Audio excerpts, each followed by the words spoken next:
Living life, every day, late at night, not okay.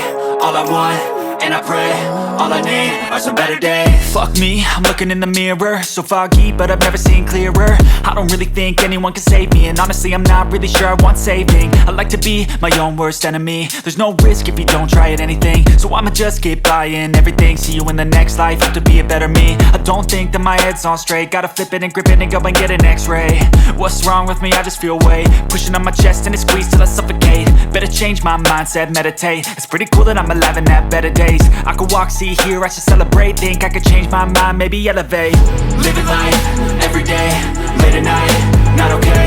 All I want, and I pray, all I need are some better days.